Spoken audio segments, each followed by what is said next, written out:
Good afternoon all again.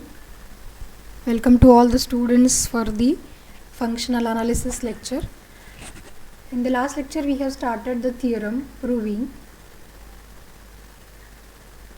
that if any inner product is, if any Banach space we have and if the norm satisfies the parallelogram law, then it will be an Hilbert space. Actually it is an if and only if statement. We have proved the first part and the second part in the last lecture itself. Now just last point was remaining. Let us complete that last point in today's lecture so that we can conclude with the theorem. I'll just recall the statement again. If we have a norm on a Banach space B, norm B, a norm defined on a Banach space B, then there exists an inner product such that inner product XX is norm square of X if and only if the norm satisfies parallelogram law. That is, if we have a Banach space with us, then we want to prove there exists an inner product where the inner product and norm is related with this relation. Inner product XX is norm square of X if and only if the norm satisfies parallelogram law. Therefore, from this statement we can understand very clearly how parallelogram law is important in the inner product spaces. And the inner product given in this theorem is given by the polarization identity.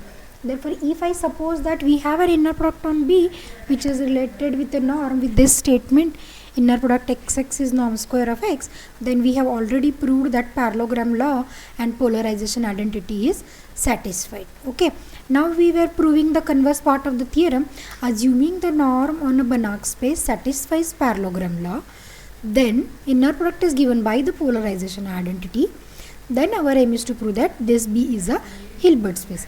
Now proving B is an Hilbert space means simply one has to prove that this whatever is an inner product defined satisfies all the conditions of the inner product. There were 4 conditions in all on an inner product. First is non-negativity, inner product XX is non-negative. Second is inner product XX is 0 if and only if X is equal to 0. Third is conjugate symmetry. Fourth is actually a linearity in first variable, but due to the definition of this inner product, the inner product we are defining with the help of a polarization identity. It was, if we just look at the right part of the equality, this is somewhat complicated. That's why instead of writing this linearity in first variable directly, we have just split it out into 2 parts: linearity with respect to addition and linearity with respect to scalar multiplication. Okay, we have proved the first part, XX is greater or equal by 0, simply by putting y is equal to x in this statement number 2. Later we have verified the same thing, inner product XX is equal to 0 for x is equal to 0. Third, we have proved conjugate symmetry. For proving conjugate symmetry, first we have written an inner product definition by the polarization identity, and we have just taken the conjugate on the both the sides. But before taking the conjugates, here we have made the point clear that norm square of x plus iy and norm square of x minus iy are the real terms, are the real numbers. Therefore, finding the conjugate means replacing this plus I by minus I and this minus I by plus I. And doing so we have just adjusted the terms in the on the right hand side by y variable first and x variable later, because our aim is to prove that this is inner product of y with x. We have proved the third part also. Next, in the fourth part of proving linearity with respect to addition, that is inner product x plus y with z is equal to inner product x with z and inner product y with z. Okay, for this first we have written what will be 4 times inner product x plus y with z. This is an equation number 3 which will be the value of 4 times inner product x plus y with z. Then our aim is to find out the values of the norm, 4 norm terms involved on the right hand side. Therefore, to find out the first value, norm of x plus y plus z, here now we are using the parallelogram law. Therefore, to use the parallelogram law, we actually need 2 vectors. Therefore, we are writing this x plus y plus z as x plus z by 2 and y plus z by 2, and by applying the parallelogram law. This law I have written here in the pink ink. Okay, then we have written the parallelogram law for the 2 vectors x plus z by 2 and y plus z by 2. Then we have obtained this star equation. Similarly, we are going to find out the value of x plus y minus z. Therefore we are writing x plus y minus z as x minus z by 2 and y minus z by 2. With the similar calculations we have obtained this value. Therefore we have written this as equation number 4 and 5. Then later the first two norm values we have obtained, and we know there is a negative symbol in between the two norms. Therefore we will take the subtraction of the two equations number 4 and 5. Therefore subtracting 4 from 5 we have obtained this value, that is equation number 6 we have written. Then later if I observe the the remaining right part of the equality, this is the first part and this is the second part. The only change is z was replaced by iz and I is the multiplier. Therefore we will do the corresponding change.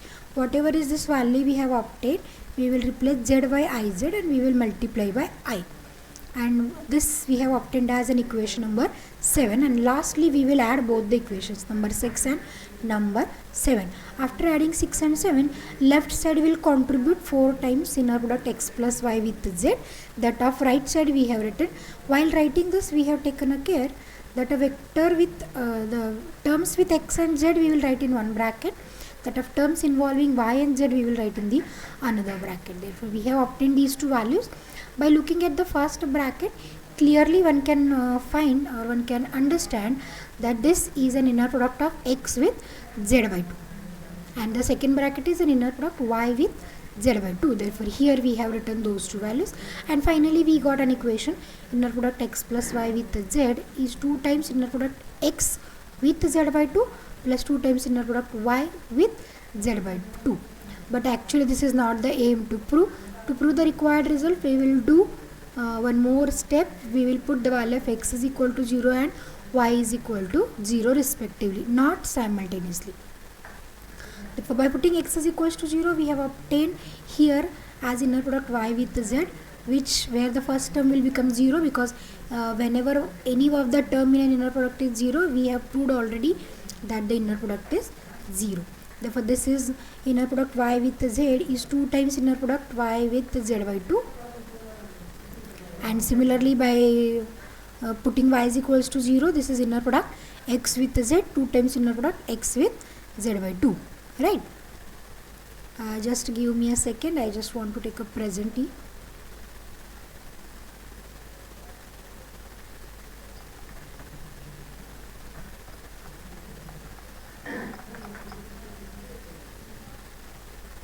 Yeah, okay.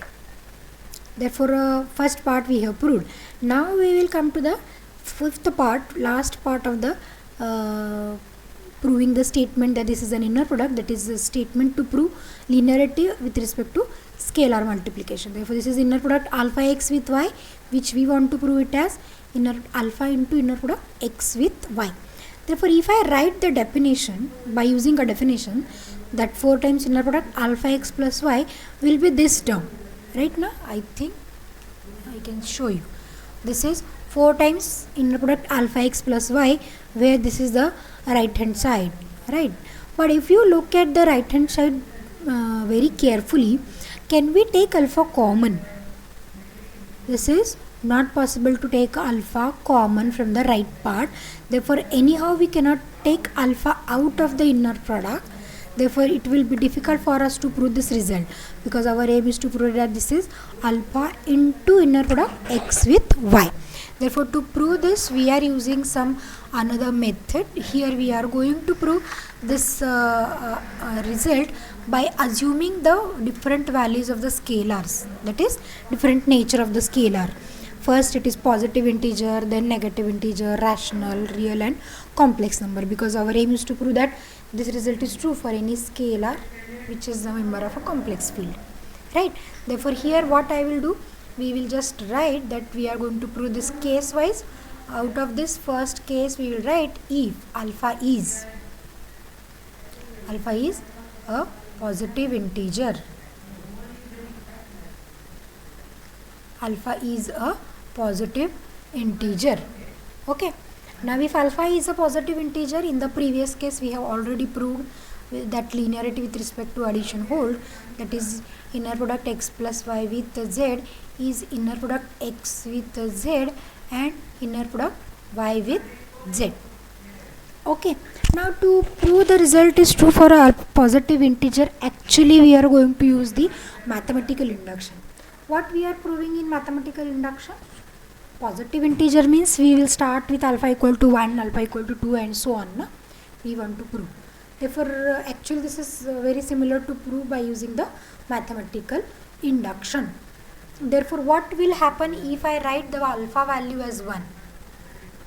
Here I will write inner product alpha x dot y will be 1 dot x is equals to inner product x dot y, which one can write as 1 dot inner product x with y. Therefore, may I say for alpha equal to 1 the result is true. Okay. Now let us prove it for alpha equal to 2. To make the result is true for alpha equal to 2, here what we will do? We will replace y by x and z by y. See what will happen. We will replace y by x and z by y. What will happen then if I replace? This becomes x plus x, that is 2x, inner product with y. Corresponding changes I will do. This is inner product x with y and this is inner product x. Y we are replacing by x, z we are replacing by y. Therefore, what we have obtained here, inner product 2x with y is 2 times inner product x with y. Therefore, may I say the result is true for. The result is true for alpha is equal to 2. Okay. Therefore, by using a mathematical induction, we will assume the result is true for, let us assume result is true for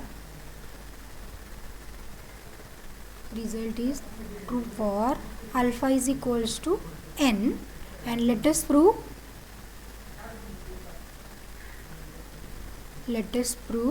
the result is true for alpha equal to n plus 1.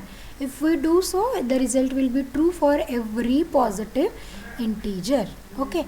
Therefore, let me just consider by taking the alpha value as n plus 1. Therefore, shall I write n plus 1 times x with y. Okay. Therefore, can I write this as nx plus x inner product with y. Okay. Now, here it is an addition of nx and x. But we have already proved that this linearity with respect to addition is going to hold. Therefore, may I write this is inner product nx with y added with inner product x with y. This is by case or step whatever I have written. Number 4 I hope. This is 5th we are proving. Na? Yes. This is 5th we are proving. Therefore, this is by step number 4. Okay. But the thing we have assumed is the result is true for alpha equal to n. Therefore, for this first we can write this inner product nx with y is n times inner product x with y added with inner product x with y. Reason? By assumption. Because by assumption we have proved the result is true for alpha equal to n. Therefore, now may I write this as n plus 1 times inner product x with y. Okay. Therefore, we have proved inner product n plus 1 times x with y is equal to n plus 1 times inner product x with y. Therefore, by mathematical induction, result is true for any n. By mathematical induction, the result is true. The result is true for all positive integer. For all positive integers alpha. For all positive integers alpha. Okay.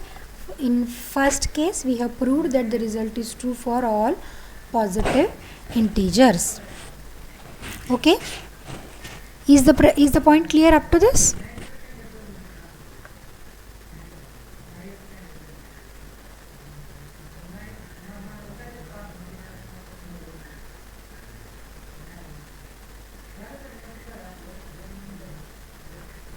Yes. Okay. Now we will go to the second case. In the second case, we will prove that the result is true for the negative integers. Okay. Therefore, here I will write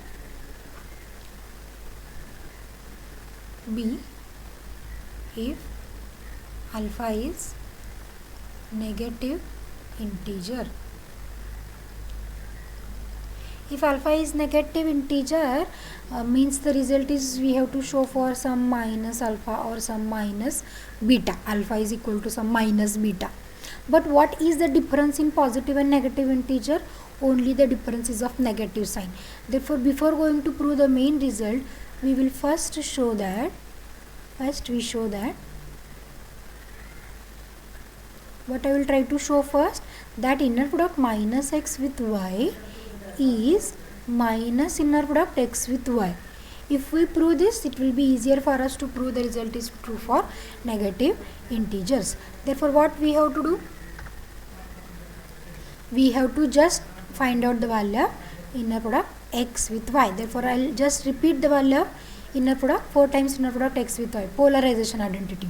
This is norm square of x plus y minus norm square of x minus y plus I times norm square of x plus iy minus I times norm square of x minus iy.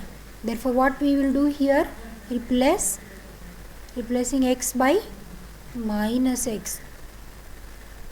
Replacing x by minus x. What will be the change? This is 4 times inner product minus x with y is equal to, here it is minus x plus y norm square as it is minus x minus y plus I times minus x plus iy norm square minus I times norm square minus x minus iy. Okay, anyhow we want to show that this is on the right we have inner product x with y itself. Therefore, we will just try to take a negative sign common out of the right hand side. Okay, therefore this term from the first norm I will take a negative sign common, that is minus 1 I will take common. But minus 1 is the scalar and we know scalars are taken out with the modulus, right? Therefore, here shall I write directly, this is negative x minus y, because that minus 1 scalar we have taken out with the modulus and modulus of minus 1 becomes plus 1 again. Okay, now here if I take negative common, what will happen? That negative is taken out with the modulus, there is no change again. Therefore, here we left with norm square of x plus y, right? In the third step, what we will do? We will do the same thing, repetition. Minus when we are taking common. Therefore, this is x minus iy. Here also the same thing I will do. Therefore, we will get x norm square of x plus iy.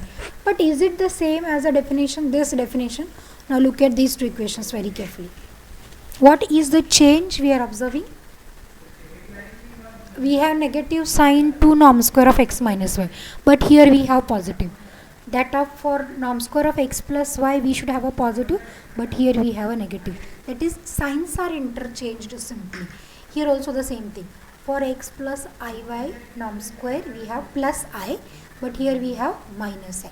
Therefore, what we will do? We will try to take a negative sign common throughout, and we will just observe whether we will get the same right hand side. Okay, taking minus 1 common, I will write the term. Now this negative becomes positive. Therefore, this is norm square of x plus y. This positive becomes negative. Norm square of x minus iy. This negative becomes positive plus I norm square of x plus iy minus I norm square of x minus iy, right? Therefore, this right hand side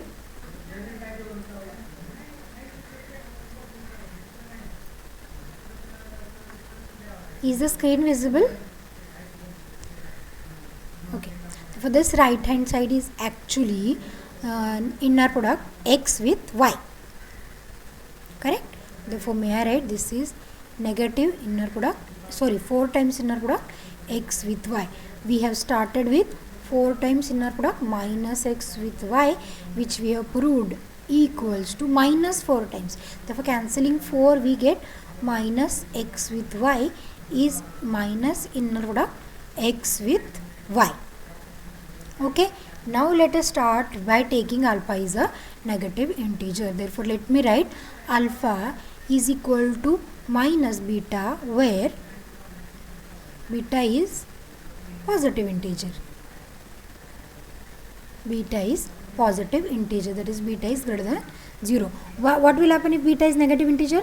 If beta itself is a negative, this negative of negative itself, it will be a positive integer. Therefore we are restricting here that beta should be a positive integer. Okay, then we will consider the right hand side.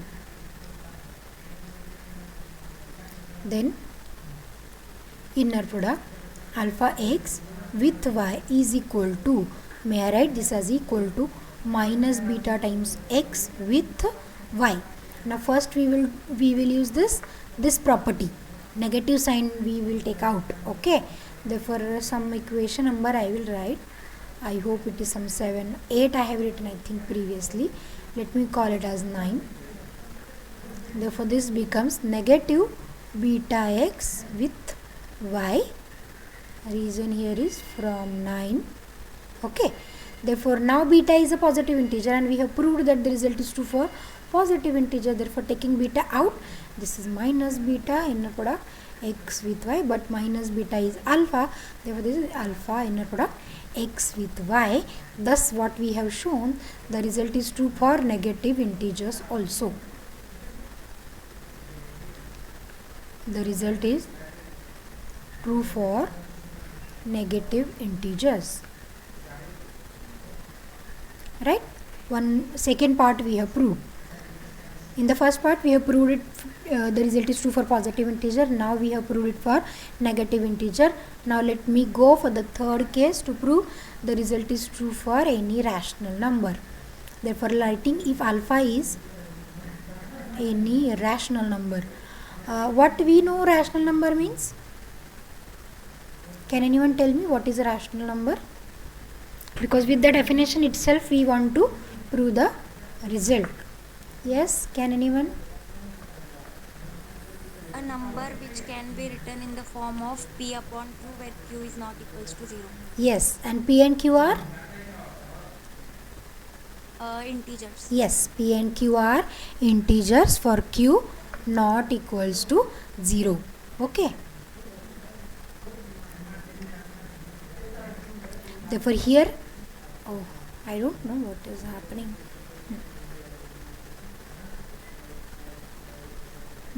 Therefore let me start with if alpha is,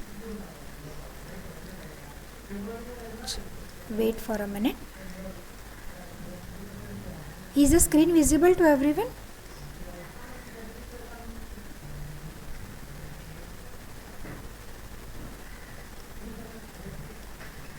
Therefore if alpha is a rational number, we will just write that alpha is equal to p by q.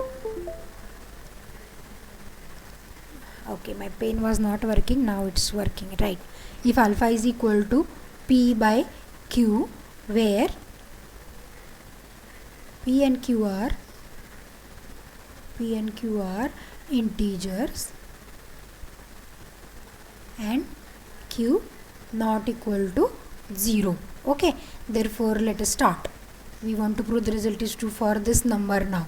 Okay, but for this let me start with some p with an inner product x with y. What is p? P may be any integer, positive integer or a negative integer. But in both the previous cases we have proved the result is true in both the integers. Therefore can I write this as inner product px with y, right? Next step what I will do, here I will try to adjust another integer q, non-zero integer, no doubt. Therefore I just write this p as q into p by q times x with y. Okay, P we have written Q into P by Q simply. Q cancels, V remains with V. What is the nature of your Q? Q is any integer, positive integer or negative integer, restricting that this should not be 0. Okay, now if this is an integer, any integer, positive and negative integer, result we have proved already true. Therefore writing like this, integer into something into inner product with y, we can write Q into inner product P by Q x with y. Okay, what is my left hand side? P inner product x with y. Now what we will do, as Q is not equal to 0, let me shift it to the left hand side so that it becomes P by Q inner product x with y is equal to inner product P by Q times x with y. Just flip the equality. It is inner product PQ with PQ into x with y is equal to P by Q times inner product x with y. Therefore just write this P by Q as alpha. Therefore this is inner product alpha x with y is alpha times inner product x with y. Hence we have proved that the result is true for the rational numbers also. Thus the result is true for any rational number. For any rational number. Okay, now what do you think, what will be the next case to prove? Fourth I'll write. If alpha is, yes, can anyone? Which number should I take next? Actually our aim is to prove that the result is true for any complex number. Real number. Yeah, yes, it is a real number. Therefore I will start with a real number. Now what will be a real number case? To prove the result as a real number, we suppose that some s is a real number. Then what we are trying to do in this case, we are trying to use some part of analysis here. We will find a sequence of rational number such that which will converge to this real number s.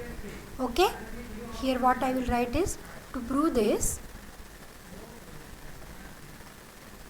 let s be a real number.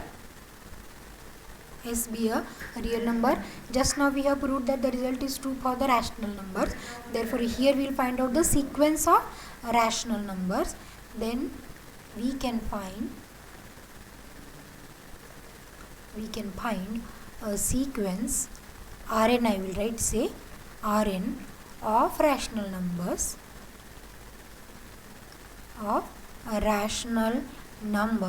such that Rn converges to S as n tends to infinity. Why this is so? Because we know that every real number is the limit point of set of rational numbers. I think everyone is agree with me right now. Set of real numbers is the limit point of set of rational means in simple words one can say that every real number is the limit point of rational numbers. Right now, set of rational numbers. Therefore one can find out the sequence of this type. Okay, now existence is assured to you. Now here we just want to note that whenever Rn is tending to x, can I write Rn into an inner product x with y will also converge to x into inner product x with y, because inner product x with y is after all a scalar quantity. Inner product x with y is a scalar quantity. Therefore here we will write, just note that. We are not going to prove this right now. Note that whenever Rn converges to x, Rn into inner product x with y will converge to s into inner product x with y. Now by case C, third case, no, this is fourth we are proving, right? By case, that is the case of a rational number, may I write Rn into inner product x with y is equal to inner product Rnx with y. Reason, Rn is a rational number. Rn is a rational number, and norm of Rnx plus y will converge to norm of Sx plus y. Right now, norm is a continuous function we have already shown. Right? Norm is a continuous function. Therefore, Rn tends to S. Then we can find out Rnx plus y will converge to Sx plus y, and hence norm of Rnx plus y will converge to norm of Sx plus y. Now we will use the definition of inner product. What is the definition of inner product? What is the definition of an inner product Rnx with y? What will be a definition? Definition, that polarization identity, big one. I'll just write it.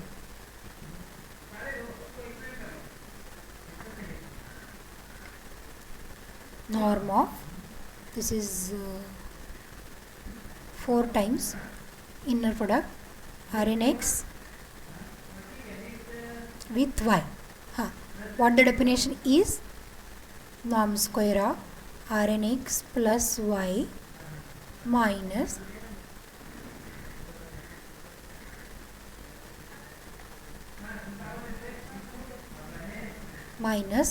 norm square of Rnx minus y plus I times Rnx plus Iy minus I norm square of Rnx minus Iy.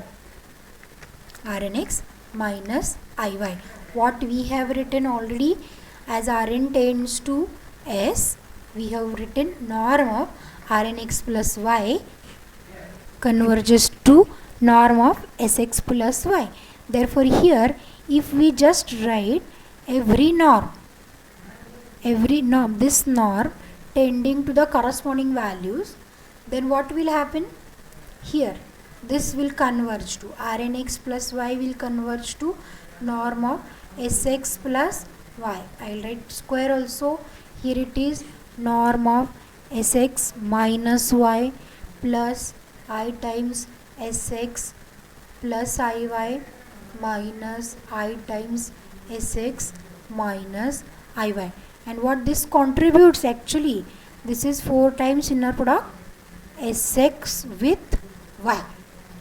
Therefore, what we have proved, 4 times inner product Rnx with y will converge to 4 times Sx with y. Therefore, cancelling 4, this is inner product Rnx with y will converge to inner product Sx with y. No doubt, as n tends to infinity. Therefore, what we have proved this. Okay. Now let me just write this as some equation number 10, and here it is equation number 11. In equation number 10, we have seen that this Rnx plus y is converging to S into inner product x plus y, inner product x with y. Now we are proving Rnx with y is converging to inner product Sx with y. Therefore, by uniqueness of limits,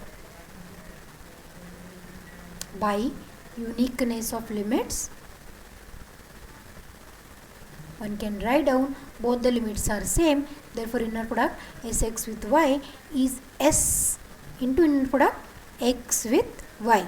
Look at the right sides. Okay, here it is inner product Sx with y, and here it is S into inner product x with y. Okay, both left parts are same. Rn into inner product x with y is nothing but inner product Rnx with y. Therefore, here we have proved by the uniqueness of limits this holds. Thus, the result is true for a real number also. For real numbers. Right now? Now, the last case we will see that if alpha is a complex number. I will write if alpha is a complex number. Now again, if, in order to prove the result is true for the complex number, we will prove, or we are going to use that the result is true for the real numbers. We know that every complex number is always written as a linear combination of a real number, rather a complex combination. That is, z is always written as a plus ib, where a and b both are the real numbers. But the result is already true for the real numbers, no? Just now we have shown. Therefore, basically we want to prove that the linearity is true for the imaginary number, right? Therefore, here also we will first try to show. First we show that what is the aim to show inner product ix with y is I times inner product x with y. Once we show this, we can say that the result is true for the complex number. It will be easy for us to prove rather. Okay, therefore we will just focus on this result to prove. For this, what we will do, we will use the definition again. Consider. Okay, first I will write the definition. 4 times inner product x with y. This is norm square of x plus y minus norm square of x minus y plus I times norm square of x plus iy minus I times norm square of x minus iy. Now the change we will do is we will replace x by ix, because we want to find inner product ix with y. Therefore we will replace x by ix. Therefore this becomes 4 times inner product ix with y is equal to, wherever x is present on the right, we will replace it by ix. Therefore this is inner product ix, norm square of ix plus y minus norm square of ix minus y plus I times inner product norm square ix plus iy minus I norm square ix minus iy. Anyhow we want to prove this is equal to I times inner product x with y. Means I is the quantity that we want to take throughout common. Okay, what will happen here if I take I common? First, ix plus y, what will happen if I take I common?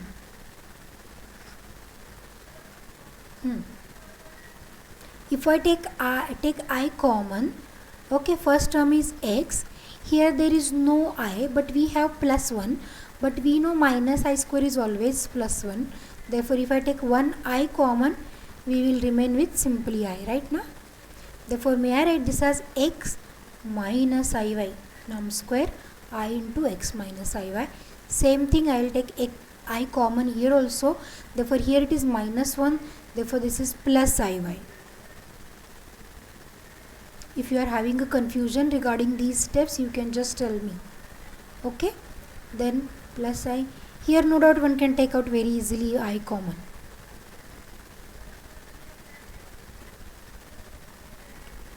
Right now? Okay. Now I is no doubt a complex scalar. Therefore, we will take it out of the norm by the modulus. Right? Therefore, this I is taken out with the modulus, which actually becomes mod I bracket square, and we remain with norm square of x minus iy. Norm square of x minus iy. Same thing here also, mod I square is taken common. We remains with norm square of x plus iy. Here also one I is already present. Second I with modulus square we are taking out, and we remain with norm square of x plus y minus I mod of I square norm square of x minus y. Okay, but what is the modulus value of I? Modulus value of I is under root 1 square plus 0 square, that is 1. Therefore, every mod I is 1. Therefore, we will just rewrite the statement 4 times inner product ix with y is equal to, this is 1. Therefore, we have norm square of x minus iy, norm square of x plus iy plus I times norm square of x plus y minus I times norm square of x minus y. But the aim is to take I throughout common in order to prove the required result, right? Therefore, let us take I throughout common. what are the terms remaining? Here we have plus 1, therefore I can write here it is minus I norm square of x minus iy.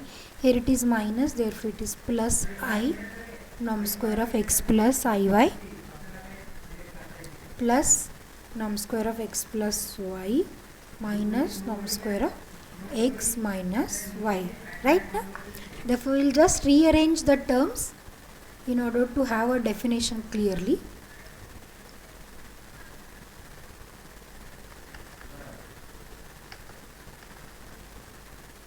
Therefore we will write it as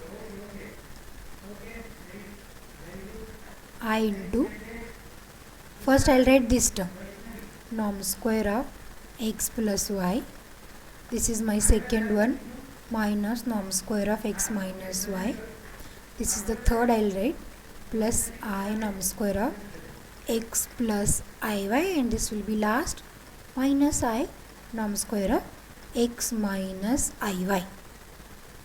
Alright, therefore the right hand side is nothing but the definition 4 times inner product x with y. We have started with 4 times inner product ix with y, cancelling 4, we got this as inner product ix with y is I times inner product x with y. Okay, this means we have proved that imaginary number I can be taken out, means linearity holds for the scalar I. Now we will prove that this is true for a general complex number. Now to prove the result is true for any complex number,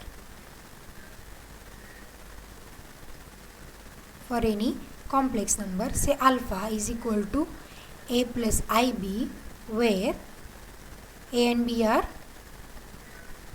real numbers. A and b are real numbers. Therefore consider inner product alpha x with y is equal to alpha, I will write a plus ib into x inner product with y. Okay, just we will multiply, this becomes ax plus ibx inner product with y. Therefore linearity with respect to addition holds, we have proved already. Therefore one can write this as inner product ax with y plus inner product ibx with y by step 4, no? By step number 4, right? Now a is a real number and we have proved this linearity with respect to scalar multiplication holds for the real number. Therefore this number a we can take it out, right?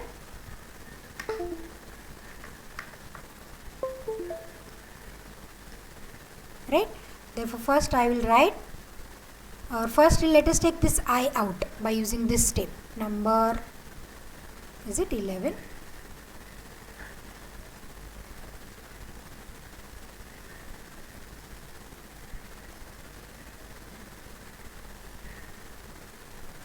This is 11, right? Now by using this 11 number step, we will just write, taking this I common. Wait for a minute.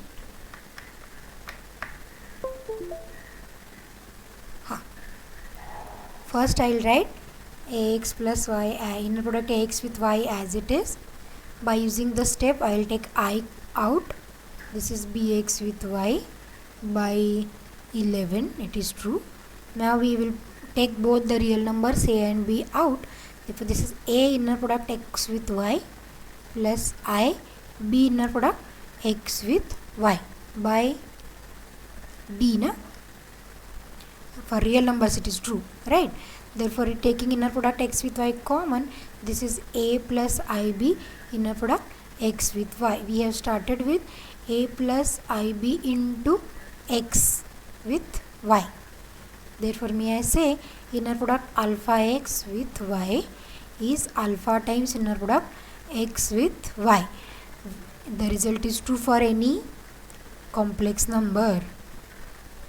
The result is true for any complex number. And if it is true for any complex number, one can say that the result holds. Okay, therefore we have proved that the polarization identity satisfies all the conditions of the inner product. Therefore the given space becomes the Hilbert space. Okay, hence it is the proof of the theorem. Any doubt about the proof? Somewhat big theorem actually it is, but easy to prove also. If anyone is having a difficulty, can ask me. As I mentioned previously, I am really happy today to see the 40 number of students. 39, including me it is 40. Okay. Yes, any doubt till this?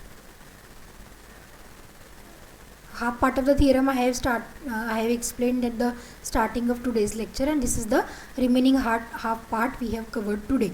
Therefore we have shown that whenever a norm satisfies the parallelogram law, the given inner product will be the given whatever is the product defined is an inner product space, or rather that complex Banach space becomes the Hilbert spaces. Therefore in order to convert Banach spaces into Hilbert spaces, proof of parallelogram law is compulsory or essential. Okay, therefore shall I conclude the statement? Thus the inner product given in definition 2, that is polarization identity, satisfies all the conditions of inner product, hence B is the Hilbert space. I will just conclude. Thus the inner product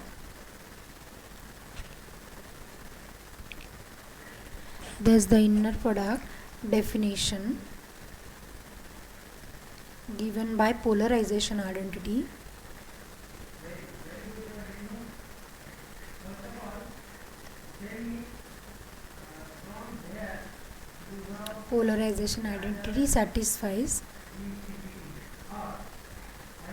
satisfied all the conditions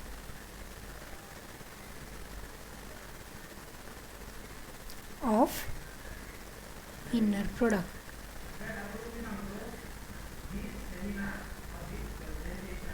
Thus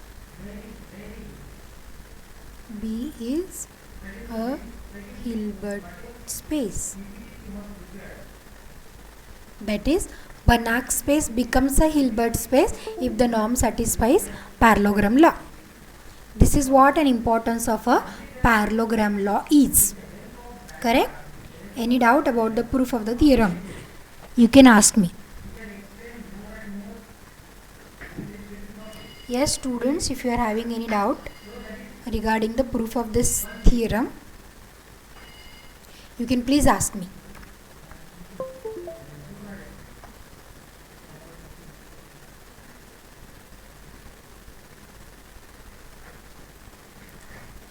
This theorem is important, rather it is giving us an importance of a parallelogram law. If you are having any kind of difficulty on this part, you can please ask me. Otherwise I will just go to the next theorem. No doubt? Okay, I will just go to a next theorem.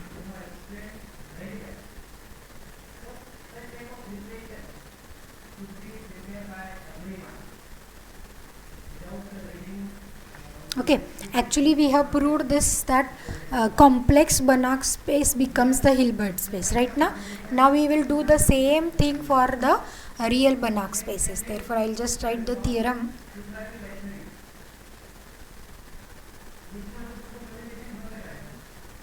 Let B be a real Banach space. B be a real Banach space in which the norm satisfies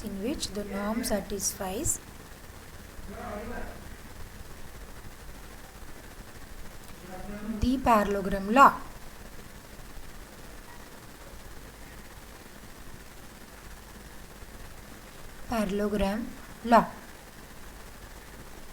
the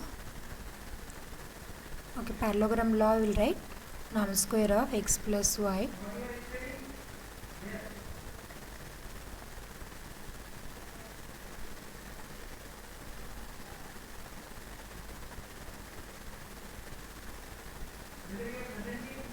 xy in the Banach space. Okay, the function inner product is defined as for inner product x with y is equal to 1 by 4 times norm square of x plus y minus norm square of x minus y for all x, y in B. Then prove that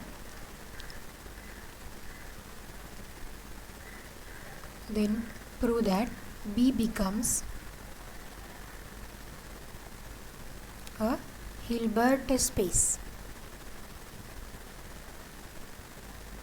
Hilbert space with this defined function as an inner product.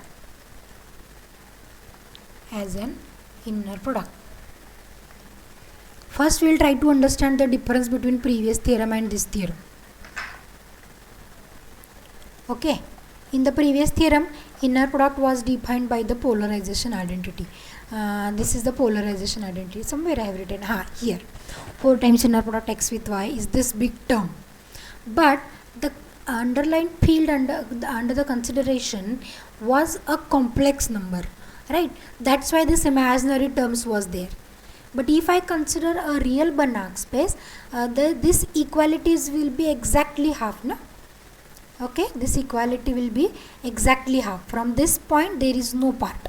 Therefore, if I just cut out from this portion, it will be 4 times inner product xy is norm square of x plus y minus norm square of x minus y, and that is what the inner product here we have used. Right now? Inner product x with y is 1 by 4 times norm square of x plus y minus norm square of x minus y, that is 4 times inner. Therefore, this is the inner product we have obtained with the help of polarization identity itself, but by knowing this is the real Banach space, and our aim is to prove that it satisfies the all the conditions of the inner product spaces. Therefore, in order to prove it satisfies all the properties of the inner product spaces, how many conditions one should prove? Right? How many conditions to prove? Again, very similar to the previous one, here we will prove 5 conditions, because linearity we are going to divide over 2 parts, right now. Therefore, here we will show that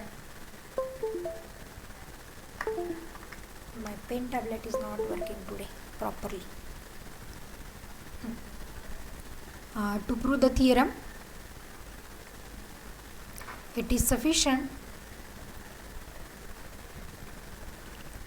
to prove the function, this function inner product satisfies all conditions of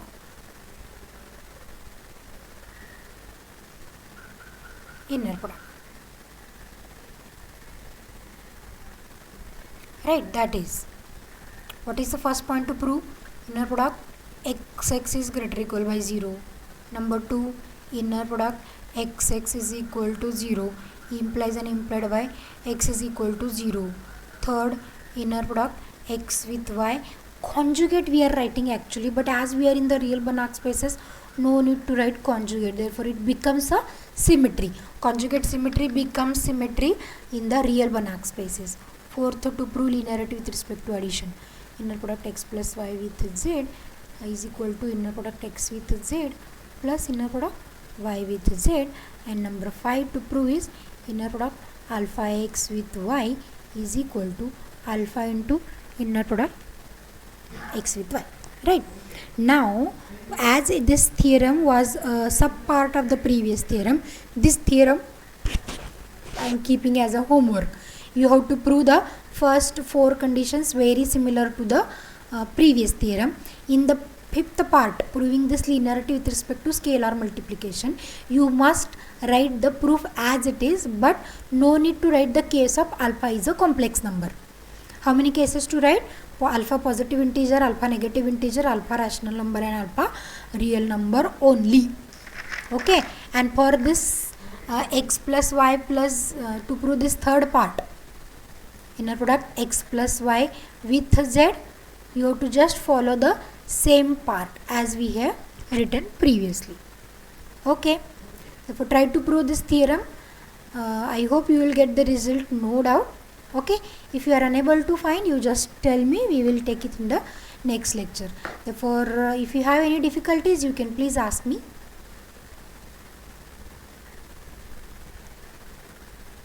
Yes students, if you are having any doubt, you can ask me. Keep in mind, the last theorem you have to prove, you have to try to prove on your own. This is the sub theorem, like a sub theorem. Proof totally depends on the previous theorem we have taken. If anyone is having a doubt, thank you for watching today's lecture.